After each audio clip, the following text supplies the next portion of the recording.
Chapter 419, New Priestess. Why did Mapu Mayor return to the market district? This question raced through the minds of Lumion and Franca simultaneously. They felt a lurking danger. Could it be that Mapu Mayor genuinely cared for Susanna Matthijs and sought retribution? But even then, exposing the true killer and concealed secrets to the other core members of the Bliss Society seemed like the most fitting way to exact revenge. Without harnessing the collective might of the entire organization, he would inadvertently aid his adversary, Lumion, by relying solely on his own capabilities. As Lumion observed Beatrice's pallid countenance and vacant gaze, he tried to think from Mapu Mayor's perspective and find a rationale for his actions. Mapu Mayor, a Sequence 6 recipient, harbors an insatiable hunger for recognition and a fervent desire to accomplish something noteworthy. Despite facing rejection and isolation from the other core members of the Bliss Society, he does have a motive to make a substantial solo contribution and earn genuine recognition. While revealing the existence of the Tree of Shadow to Beatrice and the others could be seen as a contribution, it doesn't measure up to rectifying his past mistakes independently to appease the Mother Tree of Desire to the fullest extent. The latter would truly earn him recognition. This peculiar competition might be perplexing to ordinary folks, but it isn't unusual for a recipient to engage in it. The question now is, what does Mapu Mayor hope to achieve in his quest for recognition? Is it revenge against me? Although a direct confrontation holds little hope for him, he could pose a significant threat if he conceals himself in the shadows and suddenly influences me at a critical moment. After all, I lack a substitute ability, and my physical strength hasn't undergone a qualitative change compared to ordinary people. He could eliminate me with a revolver. However, Mapu Mayor must have heard plenty about me from Susanna Matthijs. There is a good chance he knows about the angel sealed within my body. Isn't he concerned that corruption might erupt after my demise, potentially dragging him down as well? If he were to perish, how could he satisfy his yearning for recognition? Or is it the mere notion of taking a formidable foe with him to the grave that would leave the other members of the Bliss Society awestruck and filled with genuine remorse and admiration? Is his ultimate aim to climax in tears and be propelled towards his demise by desire? Otherwise, does he aspire to make a sacrifice akin to Susanna Matthijs's? Yes, securing recognition from the Mother Tree of Desire is a higher level and noble pursuit. But the Tree of Shadow is severely damaged and won't recover for a long time. How can he even make such a sacrifice? Lumion struggled to decipher Mapu Mayor's plan or intentions, vaguely grasping his motives.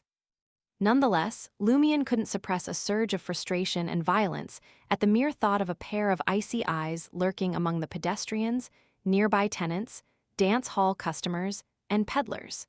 It was as though someone close to him had been replaced by Mapu Mayor without anyone's awareness. He burned with anticipation to unmask the actor. The detrimental effects of the contracts, items, and brands on him continued to destabilize his emotions. Franca, on the other hand, didn't dwell on this. Although the magic mirror spirit channeling spell endured much longer than standard spirit channeling spells, it was not entirely boundless. There was still a time limit, one measured in minutes. She was unwilling to squander this precious time on analysis that could be postponed. She continued to ask Beatrice in court. Of all the members of the Bliss Society, who does Mapu Mayor have the closest relationship with? Beatrice's voice grew increasingly ethereal. He had the strongest bonds with the members in the market district, but they're either deceased or captured.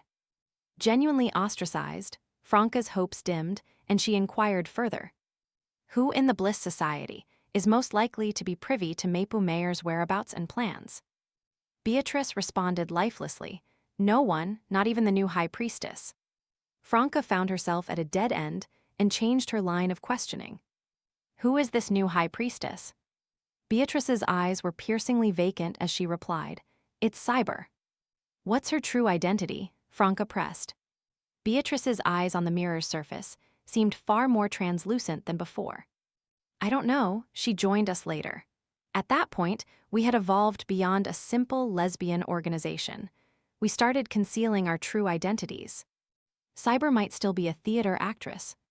On the outer wall of Adana's apartment, brown Sauron clung there in silence, resembling a colossal black spider. Through the curtains, she could only discern two shadows not far away. The voices were even fainter and more distant than before, but she could vaguely identify them as female. Adana and the imposter Teresa are still conversing. That doesn't add up. At this proximity, with an assassin's acute hearing, I should be able to clearly hear them even through the sealed glass window and thick drapes. What's happening inside? Brown Sauron's anxiety and curiosity swelled as she attempted to extend invisible spider silk through the gap in the window. Franca's magic mirror spirit channeling spell had reached its limit, and she concluded it rationally. She watched as Beatrice in Court's image faded from the mirror's surface. She wasn't overly disheartened, because she already knew the crucial details about several core members of the Bliss Society and their weekly gatherings' time, venue, and method. But there is no need to personally track them. They are unaware of Seal. Even if the Rose School of Thought locates them, they wouldn't extract any valuable information. Franca cast a glance at Lumion, stowed away the mirror, and dispelled the wall of spirituality. Amidst the howling wind, the two of them sensed a disturbance at the window and the presence of a figure that seemed human. The wall of spirituality had isolated their movements, reducing interference but also affecting their perception and surveillance of the surroundings. Franca's form abruptly vanished, and Lumion sidestepped, evading the window's direct line of sight. They didn't rush to attack because they had a vague notion of who was outside.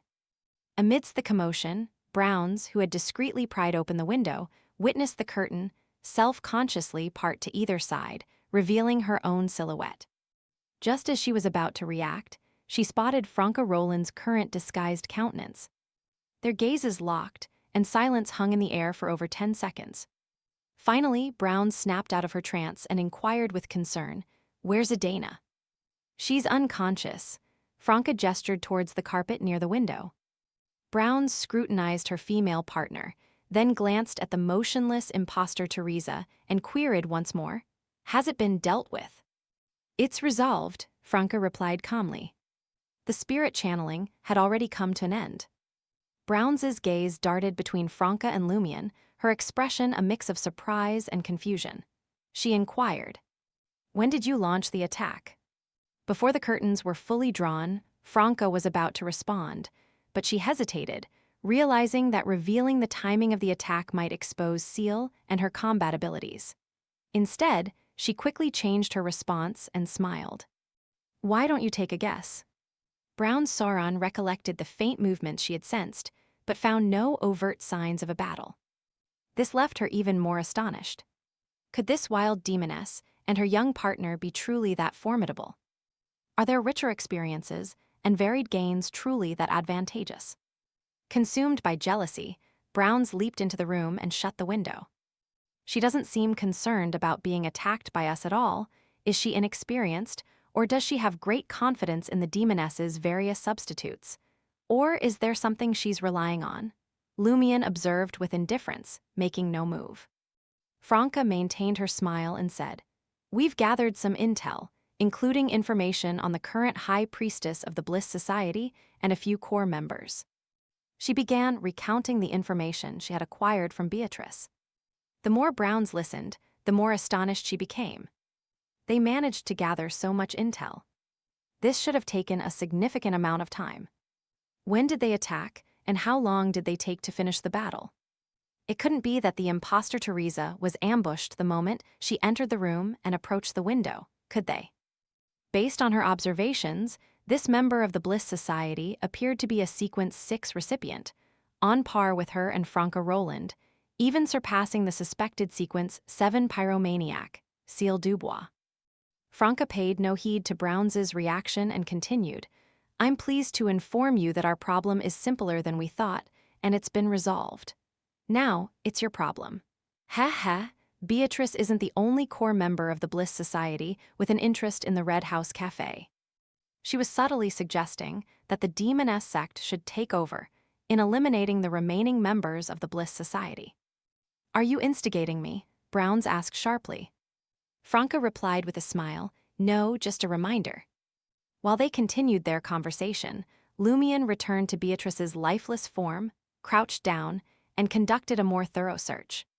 This time, he discovered banknotes and gold coins amounting to 1,500 Verl d'or, along with a neatly folded note. Lumion unfolded the note and read the incision written on it. Go to the hostel and retrieve the painting within 3 days. Hostel? What hostel? What painting is this referring to? This seems like a deal made by the authentic art dealer, Teresa, but somehow, the receipt ended up in the hands of the imposter. Where is the real Teresa now? We forgot to inquire about this. Lumion pondered the implications as he held the note. He stood up, prepared to question Brown's Sauron about the real Teresa's situation. Although Brown's recognized that Franca was trying to instigate her, she couldn't deny that Franca had a point. Brown's looked down at Adana, attempting to rouse her. At that moment, all three of them halted simultaneously and directed their attention toward Beatrice in Court's lifeless body. The light over there seemed to dim slightly, and the corpse underwent a subtle transformation.